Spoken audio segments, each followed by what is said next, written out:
Sir, യഥാർത്ഥത്തിൽ ഇന്ത്യയുടെ ചില നയതന്ത്ര നീക്കങ്ങൾ കണ്ട് അത്ഭുതപ്പെടുകയാണ് ലോകരാജ്യങ്ങൾ എന്ന് വേണം പറയാൻ. കാരണം 10 ഭീമൻ കരാറുകളിൽ 40 രാജ്യങ്ങളുമായാണ് ഇന്ത്യ നിലവിൽ സഹകരിക്കുന്നത്. ഈ സഹകരണം മറ്റ് ലോകരാജ്യങ്ങൾക്ക് മാതൃകയാക്കാവുന്നത് കൂടിയാണ്. ഇന്ത്യയുടെ ഇത്തരം നീക്കങ്ങളെ എങ്ങനെ വിലയിരുത്താം?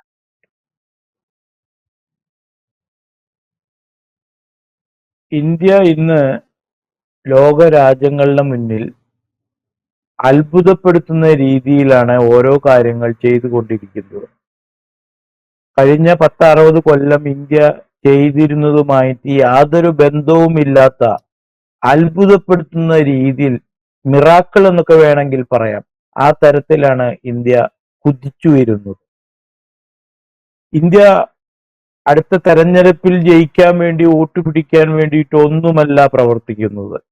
വളരെ ദീർഘകാല വീക്ഷണത്തോടു കൂടിയിട്ടുള്ള പ്രവർത്തനത്തിലാണ് ഇന്ത്യൻ ഭരണകൂടം ഇപ്പോൾ വ്യാപൃതമായിരിക്കുന്നത്.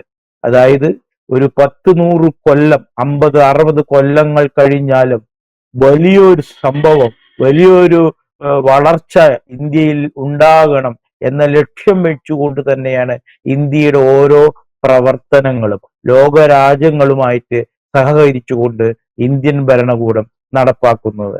അതിന്റെ ഏറ്റവും വലിയൊരു ഉദാഹരണം തന്നെയാണ് നമ്മൾ ഈ തെരഞ്ഞെടുപ്പ് സമയത്ത് ഞാനൊക്കെ അത്ഭുതപ്പെട്ട ഒരു സംഭവമാണ്. അതായത് FCR അമെൻമെന്റ് ബില്ല് പാർലമെന്റിൽ പാസാക്കി. അതായത് ഒരു തെരഞ്ഞെടുപ്പ് സമയമാണ്. ആ സമയത്ത് ജനങ്ങളുടെ വോട്ട് മാക്സിമം പിടിക്കാനാണ് ഒരു ഭരണാധികാരി ശ്രമിക്കുക. ഇവിടെ അതൊന്നും നോക്കിയില്ല ഭരണകൂടം. ഇന്ത്യയുടെ ശക്തമായ ഭരണകൂടം വോട്ട് ഒരു വിഷയമല്ല, വോട്ട് പ്രതീക്ഷിച്ചുകൊണ്ട് ഒരു നിയമവും ഇവിടെ നടപ്പാക്കാൻ ഇന്ത്യയുടെ ഭരണകൂടം തയ്യാറല്ല. FCR നടപ്പാക്കിയാൽ തീർച്ചയായും ഇവിടെ ഒരു വലിയ വിഭാഗത്തിന്റെ എതിർപ്പുണ്ടാകുമെന്ന് എല്ലാവർക്കും അറിയാം, ഭരിക്കുന്നവർക്കും അറിയാമായിരുന്നു. എന്നിട്ട് പോലും തന്റെ ഇടത്തോടുകൂടി ആ FCR ബില്ല് ഇവിടെ നടപ്പാക്കി. അപ്പോ ഇന്ത്യയുടെ ഭരണാധികാരികളുടെ ലക്ഷ്യം ഒന്ന് മാത്രമാണ്: ലോകരാജ്യങ്ങൾക്ക് എല്ലാവർക്കും ഒരുപോലെ സഹകരിച്ചുകൊണ്ട് ലോകത്ത് ഒന്നാമനായി വരണം എന്ന ഒരു ദീർഘവീക്ഷണത്തോടു കൂടി തന്നെയാണ് ഇന്ത്യയുടെ ഭരണകർത്താക്കൾ ഓരോ കാര്യങ്ങളും ചെയ്തുകൊണ്ടിരിക്കുന്നത്. ഇന്ന് നമ്മൾ ഈ ചുരുങ്ങിയ വർഷങ്ങൾ മാത്രം എടുത്തു നോക്കിക്കഴിഞ്ഞാൽ വളരെ വലിയ വലിയ പദ്ധതികൾ, അത് 10ഉം 15ഉം വലിയ വലിയ പദ്ധതികളിൽ ഇന്ത്യ കരാർ ഒപ്പിട്ടിരിക്കുകയാണ്. അതും 40ഓളം വ്യത്യസ്ത രാജ്യങ്ങളുമായിട്ട്. അപ്പോ വളരെ അത്ഭുതപ്പെടുന്ന ആ ഒപ്പിട്ടത്, അതായത് ഇപ്പൊ 3 കൊല്ലം മുന്നേക്ക് ഒപ്പിട്ട പദ്ധതികൾ നടപ്പാക്കിക്കൊണ്ടിരിക്കുകയാണ്. അതൊക്കെ പറഞ്ഞ മാതിരി പറഞ്ഞ സമയത്ത് ഇംപ്ലിമെന്റ് ചെയ്തുകൊണ്ടിരിക്കുകയാണ്. അതാണ് ഇന്ന് ഇന്ത്യ ഭരിക്കുന്ന ഭരണകർത്താക്കളുടെ ഏറ്റവും വലിയ ശക്തി, ഏറ്റവും വലിയ ഗുണം.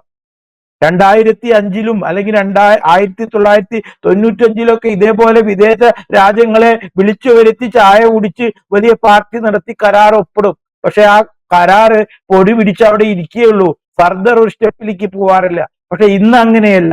ഇന്ന് ലോകരാജ്യങ്ങളെ വിളിച്ചു വരുത്തിയിട്ട് ഒരു വലിയ കരാറിൽ നമ്മൾ ഏർപ്പെട്ടിട്ടുണ്ടെങ്കിൽ അത് ആ ദിവസം തൊട്ട് അതിന്റെ പ്രവർത്തനങ്ങൾ മുന്നോട്ട് പോവുകയാണ്, അത് നടപ്പാക്കുകയാണ്. അത് കാരണം ഓരോ രാജ്യങ്ങൾക്കും ഇന്ന് ഇന്ത്യയിലേക്ക് ഇടിച്ചു കയറാനുള്ള ഒരു ക്യൂവിൽ നിൽക്കുകയാണ്. അതായത് അവർക്ക് ഒരു ദിവസം കിട്ടണം, അപ്പോയിന്റ്മെന്റ് കിട്ടണം, ഇന്ത്യൻ ഭരണകർത്താക്കളുമായി ചർച്ച ചെയ്യണം, കരാറിൽ ഏർപ്പെടണം. അതിന് ലോകരാജ്യങ്ങൾ മുഴുവൻ തന്നെ ക്യൂ നിൽക്കുന്ന ഒരവസ്ഥയിലാണ് നമുക്ക് ഇപ്പോൾ കാണാൻ സാധിക്കുന്നത്. ഇപ്പൊ ഈ 10 കരാറുകൾ ആരോഗ്യം, ഊർജം, മറ്റുള്ള എല്ലാത്തരം ശാസ്ത്ര സാങ്കേതിക എല്ലാ തലത്തിലുമുള്ള കരാറുകളിലാണ് ഇന്ത്യ ഏർപ്പെട്ടിരിക്കുന്നത്. ഇതിന്റെ ഫലമായിട്ട് ഇതിന്റെ വളരെ അത്ഭുതപ്പെടുന്ന ഒരു സംഗതിയുണ്ട്. തമാശയായിട്ട് പറയാൻ പറ്റില്ലെങ്കിലും 2005-ല് നമ്മുടെ ദക്ഷിണ കൊറിയ ഇവിടെ വന്നിട്ട് അന്നത്തെ ഭരണകൂടവുമായിട്ട് കുറച്ച് കാര്യങ്ങളിൽ ഏർപ്പെട്ടിട്ടുണ്ടായിരുന്നു. ഒപ്പിട്ടു പോയി. പക്ഷെ ഒരു മണ്ണാങ്കട്ടി ഉണ്ടായില്ല, അത് അങ്ങനെ കടന്നു. ആ ദക്ഷിണ കൊറിയ അതിനുശേഷം ഇന്ത്യയിലേക്ക് തിരിഞ്ഞു നോക്കാറേ ഇല്ല. അവർ കഴിഞ്ഞ ആഴ്ച ഇവിടെ വന്നിട്ട് ഒരുപാട് കരാറുകളിലാണ്ട് ഒപ്പിട്ടു പോയി.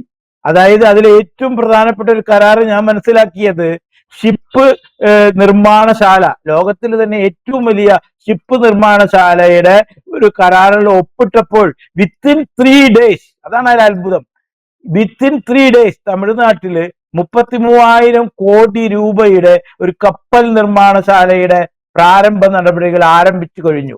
അപ്പോ ദക്ഷിണ കൊറിയയുമായിട്ട് ഒരു കരാർ ഒപ്പിട്ടിട്ടേ ഉള്ളൂ, അപ്പോഴേക്കും തമിഴ്നാട്ടിൽ ഈ പരിപാടി സ്റ്റാർട്ട് ചെയ്തു കഴിഞ്ഞു. അതേമാതിരി തന്നെ ദക്ഷിണ കൊറിയയിലെ ഒരു പ്രധാന വലിയ കമ്പനിയാണ് ഹുണ്ടായി കമ്പനി. ആ ഹുണ്ടായി കമ്പനി ഇവിടെ ഒരു ഇന്ത്യൻ കമ്പനിയുമായി ജോയിന്റ് വെഞ്ചർ ആയിട്ട് വലിയൊരു പ്രൊജക്ട് അത് വേറെ വരുന്നു. അങ്ങനെ പലതരം കരാറുകളിൽ ദക്ഷിണ കൊറിയ വന്ന് ഒപ്പിട്ടു. അതിനു പുറമെ ഏറ്റവും അത്ഭുതപ്പെടുത്തുന്ന ഒരു കാര്യമുണ്ട്. അതായത് കൊറിയൻ ടൂറിസ്റ്റുകൾക്ക് അധികം കൊറിയൻ ടൂറിസ്റ്റുകൾ ഇതുവരെ വരാറില്ല. അത് കൂടുതലാക്കാൻ വേണ്ടിയിട്ട് ഇരു രാജ്യങ്ങളും ഒരു സഹകരണ കരാറിൽ ഏർപ്പെട്ടു. അതിന്റെ ഭാഗമായിട്ട് QR കോഡ് ഉപയോഗിച്ചുകൊണ്ട്, അതായത് കൊറിയയിൽ നിന്നും വരുന്നവർക്ക് ഇന്ത്യയിൽ വന്നു കഴിഞ്ഞാൽ പൈസ ബാങ്കിൽ കൈ പിടിച്ചിട്ടൊന്നും വരണ്ട, QR കോഡ് ഉപയോഗിച്ച് ട്രാൻസ്ഫർ ചെയ്ത് അവരുടെ എക്സ്പെൻസുകൾ മീറ്റ് ചെയ്യാൻ പറ്റുന്ന വളരെ ഡിജിറ്റലൈസ് ആയിട്ടുകൊണ്ട് ആ സാമ്പത്തിക ഇടപാട് നടത്താനുള്ള ഒരു കരാറിൽ ഇന്ത്യയും സൗത്ത് കൊറിയയും ഏർപ്പെട്ടിരിക്കുകയാണ്. അപ്പൊ ഇത്തരത്തിലുള്ള വളരെ ലാളിത്യപരമായിട്ടുള്ള ഓരോ കരാറുകളിൽ ഏർപ്പെട്ട് ആ ഒപ്പിട്ട കരാറുകൾ മിനിറ്റുകൾ കൊണ്ട്, ദിവസങ്ങൾ കൊണ്ട് തന്നെ നടപ്പാക്കിക്കൊണ്ടിരിക്കുന്ന ഒരു പ്രത്യേക സാഹചര്യത്തിലേക്കാണ് ഇന്ത്യ പോയിക്കൊണ്ടിരിക്കുന്നത്. ഇപ്പോ അതിനു മുന്നെയാണ് റഷ്യയുമായിട്ട് 5 വലിയ ഷിപ്പുകൾ ഉണ്ടാക്കാനുള്ള കരാറുകൾ. അതിനു പുറമെ ഇന്ത്യയും റഷ്യയും പരസ്പരം അവിടെ ഒരു 3 ഇന്ത്യൻ ഷിപ്പും ഒരു 3000 ജവാന്മാരും, റഷ്യക്കാരായ ഒരു 3000 ജവാന്മാരും ഒരു 3 ഷിപ്പ് ഇന്ത്യയുടെ ഭാഗത്തും എപ്പോഴും കാവൽക്കാരായി നിർത്താനുള്ള ഒരു പരസ്പര സഹകരണ കരാറ് വേറെയും ഉണ്ടാക്കിയിട്ടുണ്ട്. അങ്ങനെ ഊർജ, ആരോഗ്യ, പ്രതിരോധ, വ്യോമ എല്ലാ മേഖലകളിലും വളരെ ദീർഘദൂര വീക്ഷണത്തോടു കൂടിയാണ് നമ്മുടെ സർക്കാർ ഓരോ കരാറുകളിലും ഏർപ്പെട്ടുകൊണ്ടിരിക്കുന്നത്. അതും വിവിധ 40 പ്രധാനപ്പെട്ട രാജ്യങ്ങളുമായിട്ടാണ് ഈ ഓരോ കരാറുകളും ഉണ്ടാക്കിക്കൊണ്ടിരിക്കുന്നത്. ഈ കരാറുകൾ വെറുതെ പറച്ചിൽ മാത്രമല്ല. ഇവിടെ നമ്മൾ കണ്ടിട്ടുണ്ട് വേൾഡ് ബിസിനസ് മീറ്റ് എന്നൊക്കെ പറഞ്ഞ് കേരളത്തിൽ എല്ലാ കൊല്ലവും നടത്തിയിട്ട് ചായ കുടിച്ച് പിരിയാറുണ്ട്. പക്ഷെ ഒരു ഇൻവെസ്റ്റേഴ്സും ഇവിടെ വരാറില്ല. പക്ഷെ അങ്ങനെയല്ല ഇത്.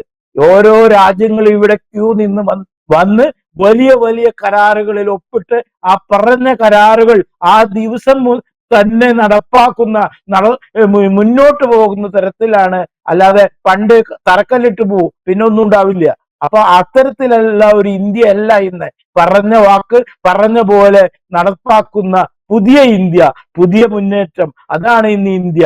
അത് കണ്ട് ലോകരാജ്യങ്ങളെല്ലാം ഇന്ത്യയിലേക്ക് ഇടിച്ചു കയറാൻ പോകുന്ന തരത്തിൽ ഇന്ത്യയുടെ പ്രശസ്തി ഈ ലോകം മുഴുവൻ വലുതാക്കിയെടുത്തു നമ്മുടെ ഭരണകർത്താക്കൾ എന്നതിൽ നമുക്ക് വളരെയധികം അഭിമാനിക്കേണ്ടതായിട്ടുണ്ട്. യെസ്, എന്തായാലും ഇന്ത്യ ലോകരാജ്യങ്ങൾക്ക് അത്ഭുതം തന്നെയാണ്. സാറി പറഞ്ഞതുപോലെ ഇന്ത്യ എടുക്കുന്ന ചില തീരുമാനങ്ങളുണ്ട്. ഇന്ത്യ പലപ്പോഴും പ്രതിസന്ധി ഘട്ടങ്ങളിലൊക്കെ ഇന്ത്യയുടേതായ ചില നിലപാടുകളും തീരുമാനങ്ങളും ഉണ്ടായിരുന്നു.